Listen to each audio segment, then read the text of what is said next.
This episode is made possible by the generous support of my patrons at patreon.com/SayGoodnightKev and by viewers like you. Thanks! Merry Christmas! That's right, it is Christmas time, and boy, do I have a doozy for you. So grab your tin of multi-flavored popcorn and let's have a movie night.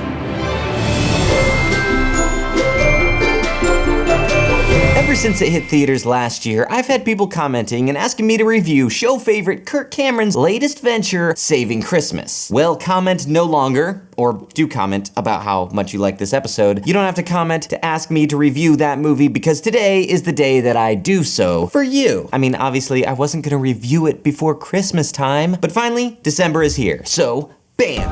Look at that. Look at that poster. That is a cool poster. I don't know, everybody's saying that this movie is bad, but I mean, clearly somebody in their art department knows what they're doing because what is this movie about anyway?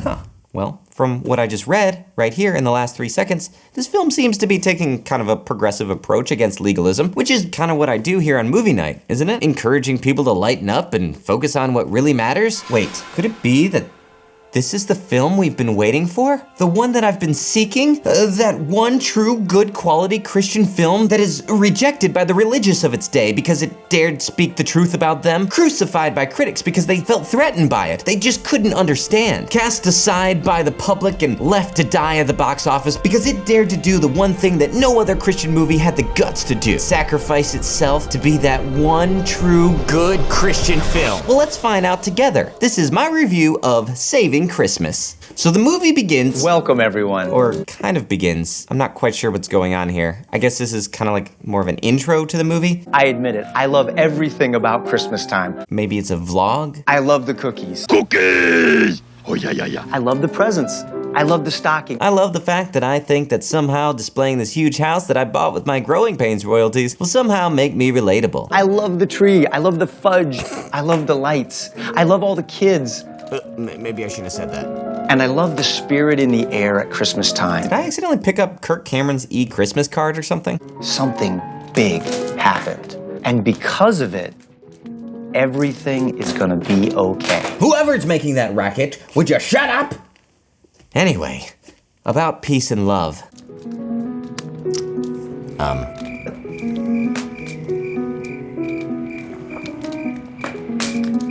There's some people who would love to put a big wet blanket on all of this. They don't want us to love Christmas and celebrate it the way we do. What? There's a group of people that don't want you to love and celebrate the thing that you want to love and celebrate? Those people sound like total jerks, Kirk Cameron. There's this one group over here that says, hey, if you want to sing your songs and do your stuff at Christmas time, that's fine, but tone it down. Don't sing so loud. Yeah. You take your private stuff and you just keep it in your house. Yeah. Don't let it spill out into the public and bother the rest of us. Just keep it tucked in and private. Just don't be all flamboyant, you know? Whatever you do behind closed doors is all right with me. Just don't be all up in my face about it. And then there's this other group over here who's telling us all this stuff. It's all wrong. It has nothing to do with Christmas. Really? Is that group still around? Guess I just don't hang out with that type of person anymore.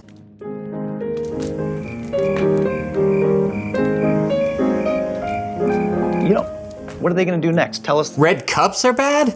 Seriously, what's going on right now? Is this really part of the movie? And all this bickering is definitely not doing anything good for our kids.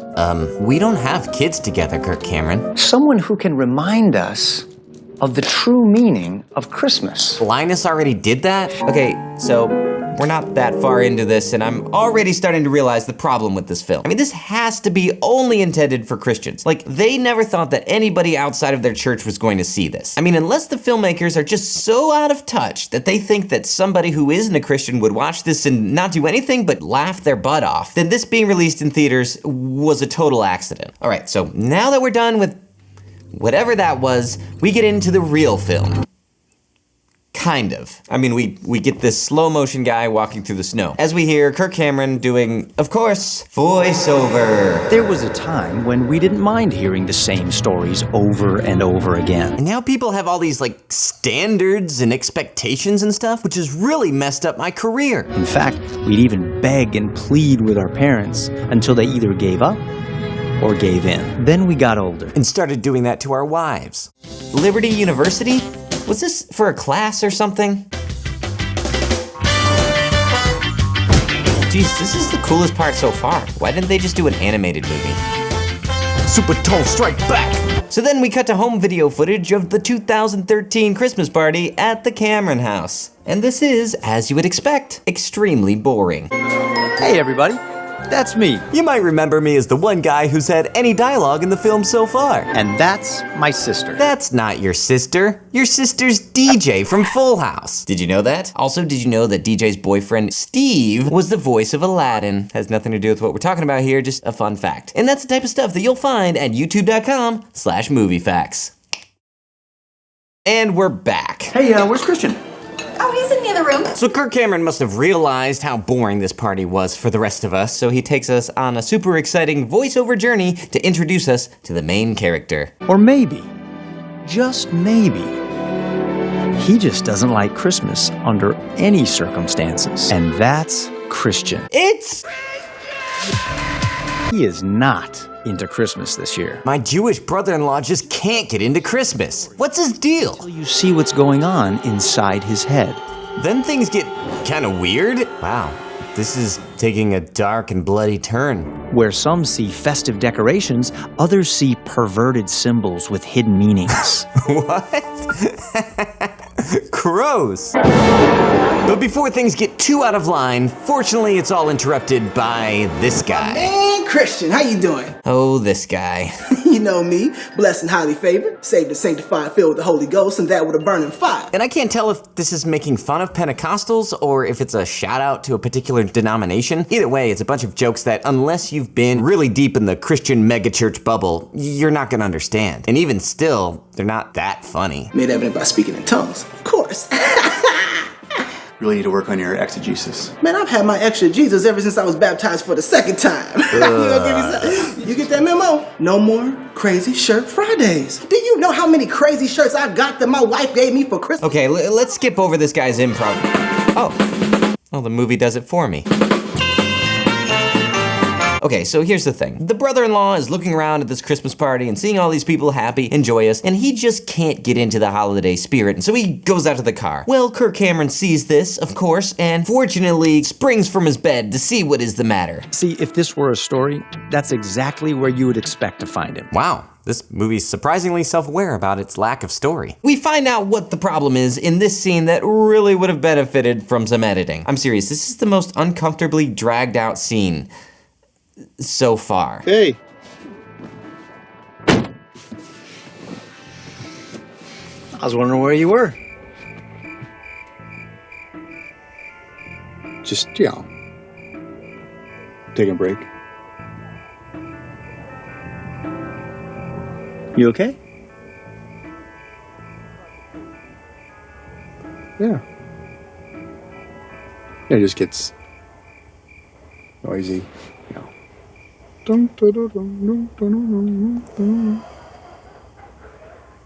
Breathe. This cannot be what God wants.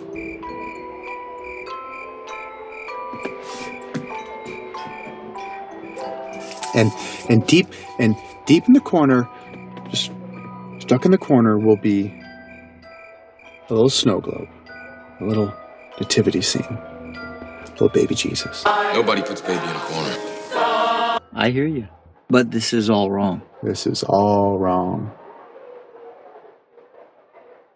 No. You're all wrong. I just realized these guys are acting more like they're drunk. No, I'm telling you that you're wrong. No, Kirk Cameron, you're wrong, man. I love you, man. I love you too, man. I don't know, maybe they just both had too much eggnog. Either way, I hope we don't have to sit here too long with these guys in this car. What? That's the whole movie? Oh, great. You took the bait, hook, line, and sinker. You went to see this movie based on the poster. Guess what? Everything you see inside there, it's all about Christmas. It's all about Jesus. Okay, this doesn't make any sense at all. A better movie could be if you just did the story of A Christmas Carol, and then you had like Scrooge, and he's a Christian, but he's just all bent out of shape because he can't enjoy Christmas, and then like the spirits have to come, or maybe if you don't want to use spirits because, you know, You could use a time machine. Maybe he's a time traveler. You could take him through history or whatever and show him these moments, and then he's like, oh my gosh, what's most important is that I love and care about my family and I spend good time with them. I don't know. I'm not the one who was given a budget to make a stupid movie. Anyway, doesn't matter. That would have been a better movie. Now I wish I was watching that movie. Somebody out there, make that movie. I have to keep watching this bad one. I walk into that Christmas party, which is going on all over the world. Except in countries where they don't celebrate Christmas. Explain to me how that Christmas party honors and glorifies Jesus. Where do I start? Well, here's a pamphlet for Liberty University. They've got a great course on the subject. I want you to visualize this. Just close your eyes and visualize this. But viewers, don't you close your eyes because we've got some great visuals coming right up. If you had to pick one valuable thing in all of the decorations around your house at Christmas time, it would probably be your nativity set. Or your bars of gold. First of all, a manger is a feeding Oh, trough. nice crossfade to the same shot. And upon that rock, I will build my church.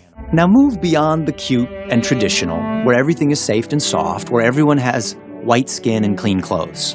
You need to think of Herod's soldiers moving through the streets, finding babies and murdering them. Can't seem to get in the Christmas spirit? Well, just think of Herod murdering babies. We're very careful about having Mary there, kneeling by her newborn miracle. Joseph is there, surely amazed at what had just happened. I can't believe that baby came out of there. Whoa, such budget. Let's take everything away for a moment. Let's take away Joseph. Now let's take away Mary. Let's even take away the baby himself for just a moment. Now don't panic.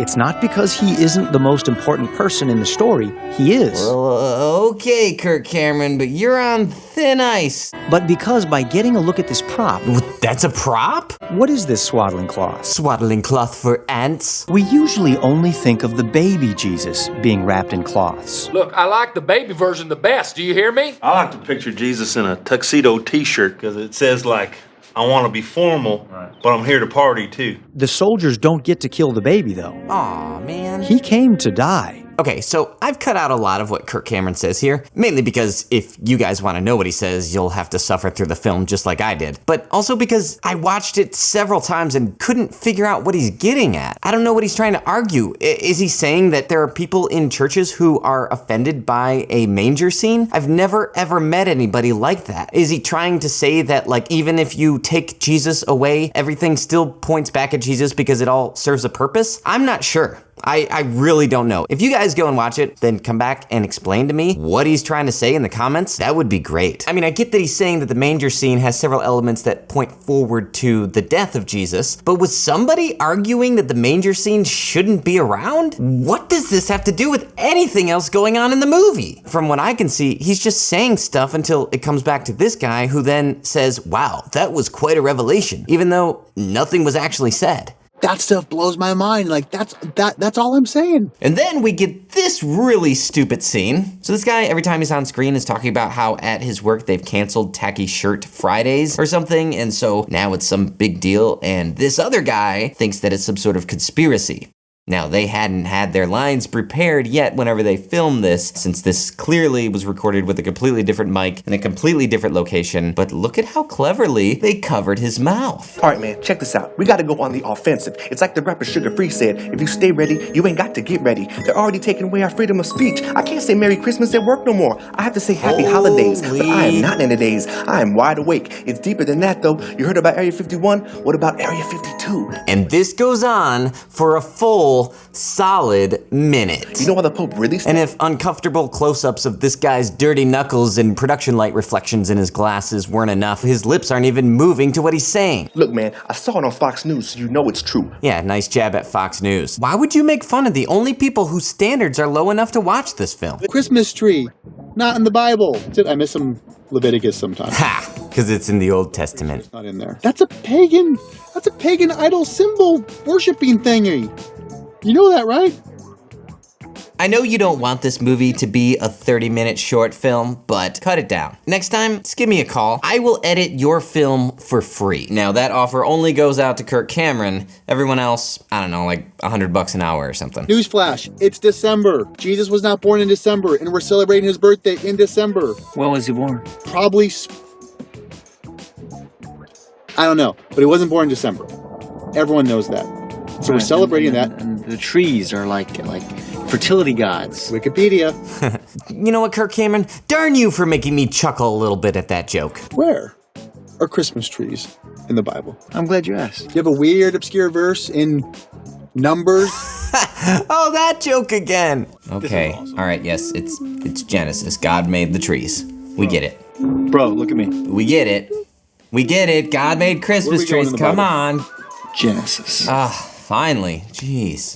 The whole biblical story starts in a tree lot. All right, so we spend the next, 10 minutes with the slow-mo B-roll of this tree lot as Kirk Cameron rationalizes Christmas trees and December 25th. As if we needed that. By the way, last I checked, it was God who made the winter solstice. Seriously, listen to this rationale. Adam stole the fruit from God's tree and ate it. The only way that Adam could put the fruit back on the tree, he would have to put himself up on that tree. Oh, what? Now think.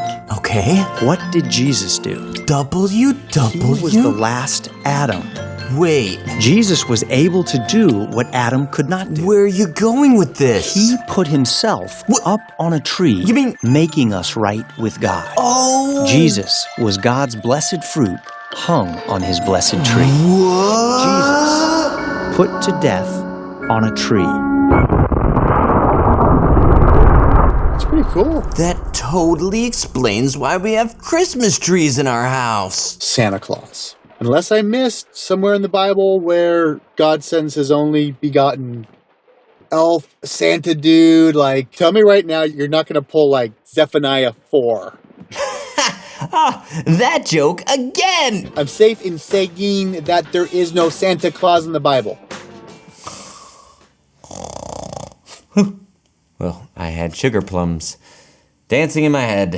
All right, let's... There is no Santa Claus in the Bible. S-A-N-T-A. Rearrange letters. Santa, Satan. Same letters. Just because Santa doesn't mean saint in any language or anything. You know, this movie would be a great one to watch Christmas Eve if you just can't get to sleep because you're excited about Santa coming. Ho, ho, ho, ho. Where's ho, ho, ho, ho, ho in the Bible? This is a hijacking, high-handed, hijacking, handedness jacking. Did Kirk Cameron just realize that this movie's gonna suck? Listen to him sigh right here. Rolling, and took it. Bible. Flip, flip, flip, flip, flip, flip, flip. Red letter, red letter, red letter. Where is it? So, okay. Okay, so now we learn the true story of Santa Claus. Now, if I tried to show you how this really happened, you'd see a lot of guys in robes, wearing tall hats, carrying scepters, and swinging incense everywhere. It'd be a mess. And why would I waste the budget on that when I can just pay myself more? I want you to imagine this a little more Lord of the Ringsy. I know that I'm stretching your imagination as far as it possibly could go, but please imagine this is an Academy Award-winning film. His real name was Nicholas. He was the Bishop of Myra. He was left with a large sum of money when his parents died, and he became famous for his kindness toward the poor. There were leaders in the church that had begun to deny the doctrine that confessed Jesus as God in the flesh. Nicholas did not take kindly to those who wanted to reduce Jesus to a mere man. Okay, so I think I'm getting it. So during the time of St. Nicholas, there were people in the church who were threatening to change the belief system. So people, were trying to decide whether Jesus was really a god or not. So they put it up for a vote. Apparently the church used to be a lot more like Dungeons and Dragons. It's a good thing we don't feel like we need the affirmation of man to confirm our beliefs today. You're looking to prove that Jesus Christ existed? Oh. But fortunately, Santa, aka St. Nicholas, saved the church with dubstep. I did not put this music in. This is actually what's in the movie. Yes. They were so displeased, they removed his title as bishop. But he was so loved by the people that they gave it back to him. Well, it's a good thing Santa Claus socked that guy in the jaw and protected the deity of Jesus. Otherwise, there would no longer be a Holy Trinity. Difficult and desperate times. Truth was on the line. Huh, so sounds like you're saying Santa was actually a really bad guy. You know, a guy who resorts to violence and a mob mentality in order to push his religious beliefs. I don't even feel like celebrating him anymore. I guess then I couldn't celebrate Columbus Day either. Oh, look who it is. Better? You get that out of your system? What? Come on, we got work to do. Holy Christmas. But then we get the big realization moment, shot, of course, in slow motion. No, seriously, I think that Kirk Cameron must have gotten like a slow motion camera for Christmas and he was like, hey, let's make a movie with it right now. Aspiring filmmakers out there, suggestion, if I may. You can't just point a slow motion camera at stuff and call it a movie. It doesn't work that way. I'm sure this is hilarious if you know this guy. Ooh, work, Holy Spirit. Ha! Can I get an amen? I see them scales are falling off. Glory! Glory! Oh my gosh. So Christian realizes that he's been a real jack through this entire movie. So he decides to make up for it, go in and enjoy the Christmas party. Unfortunately, at the expense of everyone else getting to enjoy the party. First, he has this half-hearted, uncomfortable apology to his wife.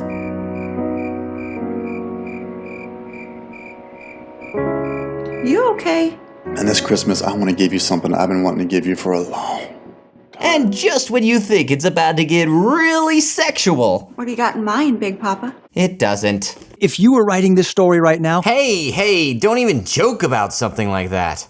Jeez. I went ahead and just organized a hip-hop dance crew that encompasses all the joy and gospel burst and excitement that I alone as one man just cannot express. That's right, ladies and gentlemen. To anybody who might have accidentally thought that they gave one flying reindeer about the story arc of this film, here's a nice steaming pile of screw you, audience. Oh man, I got just the track for you. How about some Family Force 5? Then we have to sit here through this entire Family Force 5 song while these people flail around on the floor like idiots looking ridiculous. I'm sure they're all members of Kirk Cameron's church's hip-hop dance troupe ministry. Yeah, we hang out at the club every Friday nights, so we know how this goes. My daughter thinks I'm really hip for knowing how to do this. Mom, you're embarrassing me. The only good part of this is getting to see Kirk Cameron do the worm because we kinda know who he is. There's an image you won't get out of your head. Other than that, this is really, really painful to watch. And I'm pretty sure they looped this song at least 3 times. The only way to make it in the big city is to shake it.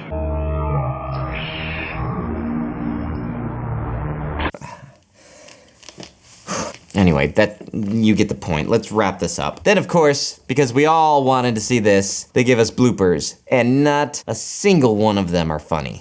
Oh, he's eating celery! Anyway, so that is Saving Christmas. And is it the meaningful messianic film that we've all been hoping for? No, it is not. It is by far the worst film that I have reviewed so far, and that is saying a lot. Come on, what's happening here? It doesn't make any sense. The only way that I could see that this ended up even getting made was that maybe, just maybe, Liberty University has some course that they have started that tells like the history of our Christmas relics that freshmen take. Oh, I'd love to learn about Santa Claus. Sounds great. Hey, Kirk Cameron, we got like a budget for this stupid class that we're doing here at Liberty University. Here's $10,000 and the course materials. Would you make like a little video that we could play for the kids whenever the teacher's sick or out of town or having an affair or something? Kirk Cameron agrees, gets all of his friends together at his house, so we're gonna improv all of this, but basically, here's what we gotta do. Send it back to the school, and the staff's just finished watching it, and someone is like, well, that was really good. That could have been a movie or something. Wait. Say that again? Voila. Look, honestly, I don't think Kirk Cameron is a terrible actor. I mean, maybe I'm just seeing him next to really bad actors, so he looks much better. But he seems like a genuinely nice guy. And maybe after working in Hollywood for too long, it's like, you know what? I don't feel like doing all the stuff that like it takes in order to make it into Hollywood. So he decided, you know what? I would rather help people and use, you know, my experience to pay it forward, so to speak. That sort of thing is very admirable. However, I feel like he's not doing these people the favor that he thinks that he's doing, because I think maybe he's too nice of a guy. You know, as if he's the type of person who just doesn't like to tell people what to do, which is fine if you're an actor, but if you're a director or producer, that's literally your job. But then I heard some quotes that made it seem like he felt any criticism of this film was just persecution, which I totally disagree with. So who knows? In the end, the movie is really bad. It doesn't make any sense, and you just spend the whole time embarrassed for everybody who's on screen. I mean, it's geared towards a group of people that I don't even think exist anymore. Like, it's aimed at the people who were actually upset about the Starbucks red cup. And it's made by the people who thought they were being progressive when they perpetuated the hashtag by responding to it. The message just seems so disconnected and misguided. It's completely missing the point. It seems to stem from this mentality that there needs to be a Christian version of everything. You know, Christian coffee shops, Christian hip-hop dance troupes, Christian movies, relics, music, everything. But without asking the question as to why. Like,